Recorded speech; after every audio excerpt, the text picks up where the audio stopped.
Bueno, hoy vamos a hablar del Manifiesto Comunista. El Manifiesto es el segundo libro más leído de la historia de la humanidad. El primero es la Biblia. Lo escribieron Marx y Engels. Marx ya lo conocen. Engels era como el financista y socio intelectual de Marx. Digo el financista porque era el que lo bancaba para que él pudiera escribir.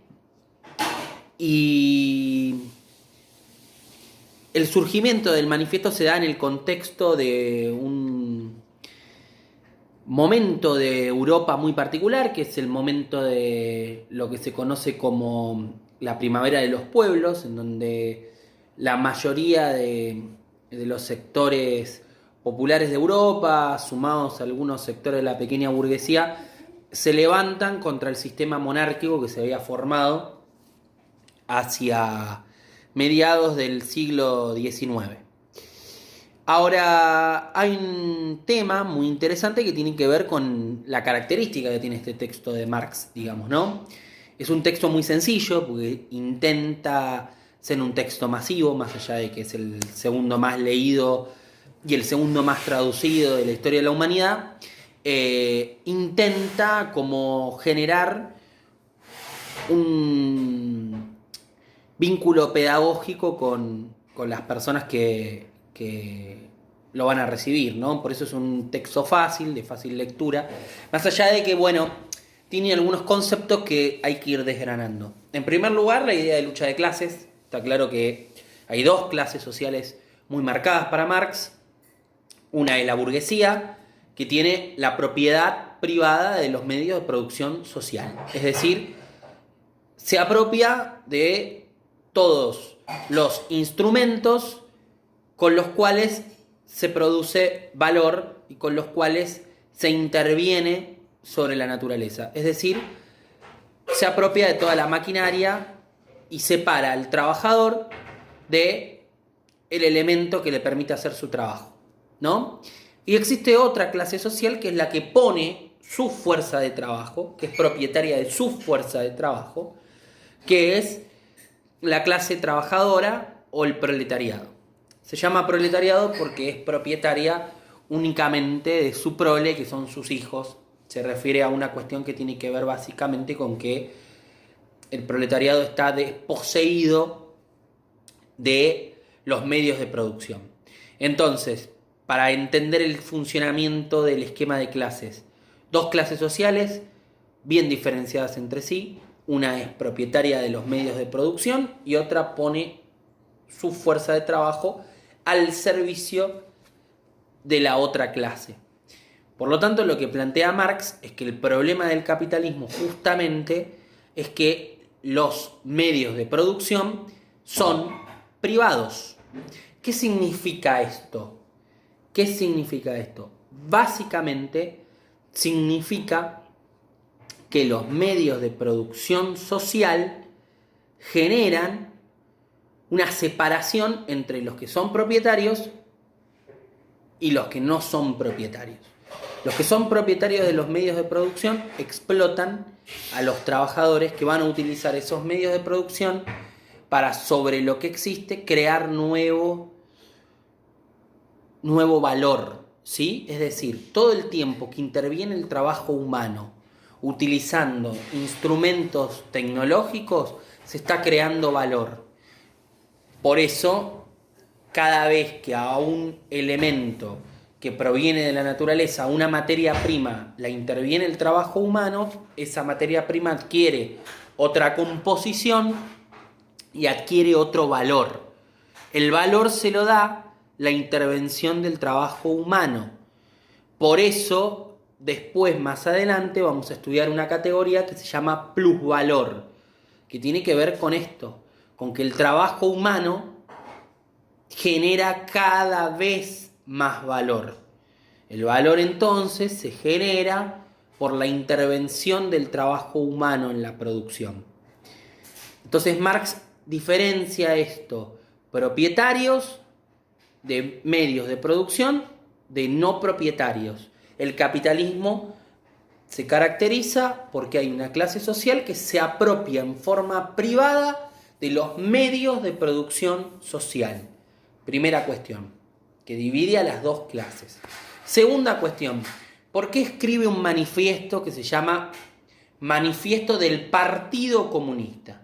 Porque Marx justamente lo que plantea es que solo es posible resolver esa diferencia entre las dos clases sociales si una clase social, la mayoritaria, que son los trabajadores, se organizan para recuperar los medios de producción que le sacó la otra clase. ¿Y cómo se van a organizar esos trabajadores? Bueno, y ahí es donde tenemos que entender que para Marx existen dos momentos en esas clases sociales. Un primer momento que tiene que ver con lo que vamos a denominar el momento de la clase en sí. Cuando un trabajador se reconoce como trabajador, dice, bueno, yo voy a trabajar todas las mañanas, hago mi trabajo, me reconozco como que soy trabajador y no soy empresario. Hay mucha gente que confunde esos intereses a veces, lamentablemente. Entonces,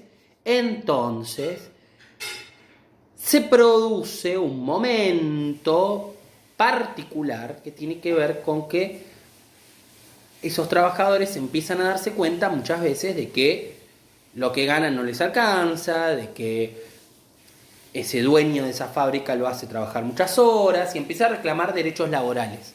Para eso se agrupa con otros trabajadores que tienen el mismo interés y forman un sindicato. Eso es un escalón en la escala de la conciencia de ese trabajador. Ahora, el momento límite del trabajador no es solo cuando dice, che, estos me están cagando, quiero ganar mejor, necesito obtener mejores condiciones de vida para mi familia, entonces me junto con mis compañeros de trabajo, sino que no es solo formar un sindicato el ideal de los trabajadores, sino que aparte de eso, esos trabajadores tienen que darse cuenta que teniendo un sindicato lo que van a hacer es mejorar su situación, pero nunca van a ser propietarios, nunca van a ser dueños de los medios de producción.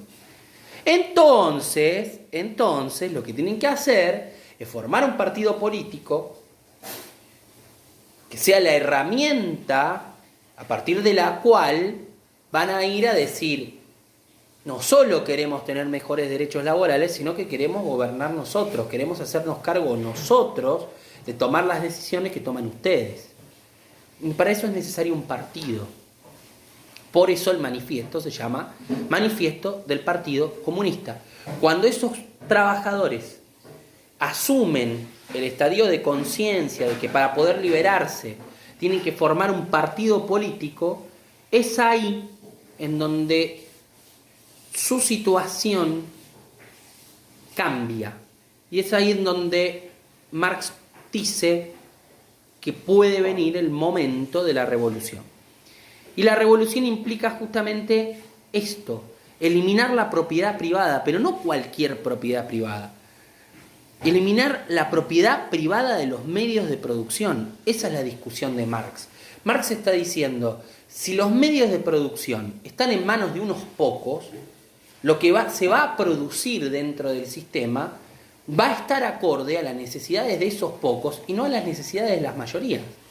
De hecho, hoy sucede algo que es sorprendente y que está bueno para pensar en términos de esta pandemia. ¿Qué pasaría si los medios de producción estuvieran destinados a satisfacer las necesidades sociales? ¿Qué se produciría? ¿Faltarían alimentos? ¿Podríamos pensar que en un país como la Argentina, en donde se produce 4 veces más alimento de lo que necesitamos, haya hambre? ¿Es posible eso? ¿Que se paguen sobreprecios por alimentos cuando en realidad se está produciendo para 4 veces más de la gente que efectivamente los termina consumiendo? Entonces, ¿qué es lo que tenemos que pensar? Lo que tenemos que pensar, dice Marx, es que en realidad la producción no está orientada a las necesidades de la sociedad, sino que está orientada a las necesidades del mercado. Y ahí es donde aparece esta necesidad importante de diferenciar dos clases sociales. la burguesía y el proletariado. Una defiende los intereses del mercado y la otra va a defender los intereses de la mayoría, que son en definitiva los intereses del conjunto de la sociedad.